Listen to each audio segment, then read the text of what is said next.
because that's always been the fear in those other more structured relationships, that if I put my whole self on the table and tell who I totally am, my friend's going to walk away and say, you're unlovable, I can't live with you, I can't like you, you are too different from me.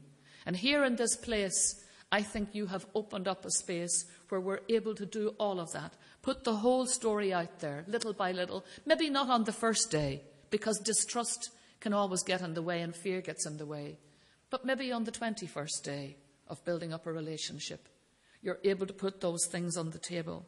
And so, in doing that kind of work, you've crossed geographical boundaries, certainly, political boundaries, certainly, but you have crossed the most important boundaries of all, the most important borders of all, and they are the borders of the hearts and mind. Very, very, very difficult places to access fully and honestly.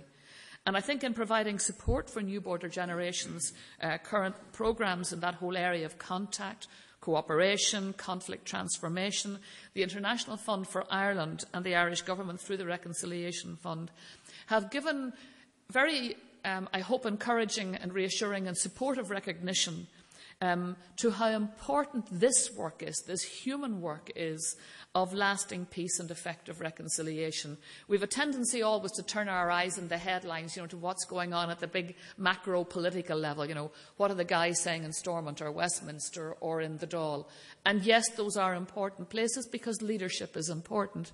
Believe me, what you do is so much more important in many, many ways, because you are building up that base level, that the pyramid that we our lives sit on. You're building up that base level of support that is helping us to transform this country, this entire island, from two jurisdictions locked into a situation of perpetual conflict within Northern Ireland, this culture of conflict that is ages and generations old. You are helping to suffocate the attitudes that kept that conflict replicating itself. And you're also trying now to seed, to plough the land, and in the new land, in this new terrain, to plant seeds that will give us, in time, a culture of consensus. That's a remarkable undertaking, to be able to turn the tide of history around and to shift its entire trajectory away from conflict, which is easy. Actually, conflict is easy. Consensus building is very, very difficult. Anybody who's ever, tried to mediate in a row in a house, even between, a mother and a daughter, or a father and a son, or a brother and a sister, will know it's so much easier, to find the bitter word, to find where the bitterness has happened and the woundedness has happened, to find the words, the emollient words of love and reason is much more difficult. Much more difficult. So what you are doing is really, it's the important work of peace building. And I'm so grateful to every one of you for investing in this work and continuing to invest over these 10 years. I'm also very grateful, now that I see Dennis here, I'm very, very anxious to say a very big thank you to the funds for the work that they have done, because they've always known how important the work at this level is. That this is the work that builds up. There's a lovely patchwork quilt out there. And as you probably saw it going in, and everybody did their own individual patch, and the patches tell different parts. Each patch tells its own story. And actually, as we were standing, Erin and I, talking out there, she was saying that, whenever you saw all the patches as patches, you couldn't have been sure that when you put it together, it was going to look like anything. And yet, when you put it together, it looks like more than something, doesn't it? It looks like more than what it started out being, a series of separate patches. And they are linked, but they are separate. They all have their separate identity, their separate story. But now, sewn together, they form this gorgeous comfort quilt that is capable of covering all the patches, and indeed the borders in between. And that's, I think, what the work of the funds has been working at, building up these patches, making them confident, making them realise that it's very important that each one of those patches is strong, has a story of success to tell, and has a space in which to tell its story, and has a decent story to tell, and then is capable of joining, plugging into the other patches that seem so different. But actually, when you put them together on that quilt, you realise this is how humanity was always intended to be. Different, diverse, all sorts of unique genius, but pulling together. So a very big thank you also for the work that has been undertaken here, and all those who support this work and give it heart and give it hope. I know that the work that you do through the contentious issues training is particularly important, because it's only when we're able to really get down to the bedrock, and that is the bedrock, the issues that really we find hardest. We can talk among our friends about those who agree with us. We can give out the pay when we are talking to those that we agree with. But when we face those who are the objects of our ire and our anger and our distrust, that's a different ballgame when we sit with those people and try and say the same things that we just said to people who agreed with us in safe spaces.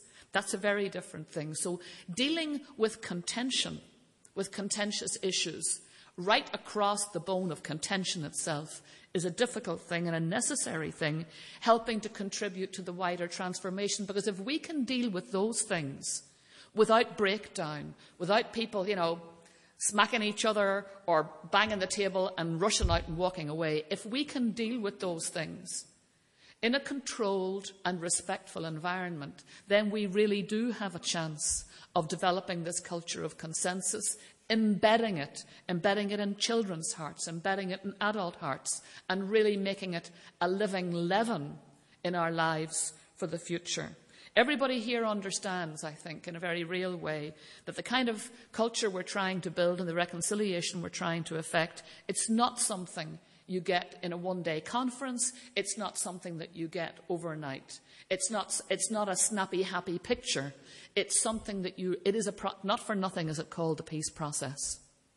It's something you build day in, day out. You argue about, you challenge, you hear a word that you know is a word that is going to lead to, a bigoted thought or a sectarian thought, and you are the person, the champion, who says, in the safe company, actually, do you see that? Will you just stop that old nonsense now? Because that's the kind of stuff that has us where we are now. Do you think you could just stop that now? That's what it takes. It takes people who are champions to be able to relentlessly police those borders that got us into the trouble, to be people who probably in the past would have said nothing, perhaps, when the bitter word was said. And that in itself helped to maintain all those borders of heart and mind, but to have people who are willing to be the champions to say, actually, no, we've got to think more freshly about this. That's not helpful. Could we think about that again? And we've seen, and God knows there's plenty of evidence around, that the old culture of conflict has not been fully suffocated. There are still people around who believe that the best way of solving their problems and achieving their political ambitions is to hurt and to be violent and to take life. We saw it at Masserine. We saw it in the murder at Craigavon, of the RUC constable at Craigavon, the 2 soldiers at Masserine. We've seen it in underlying sectarian attacks and some very recent evidence of sectarian unrest. And so those dying embers, and they are dying embers, but those dying embers can be re-oxygenated. They can fan back to a flame again. None of us know what circumstances, what accident, what mess could just fan it back to a flame. Our job is to suffocate those embers. You're doing that. That's what you've been doing over 10 years, is suffocating those embers of conflict and instead oxygenating a whole new culture.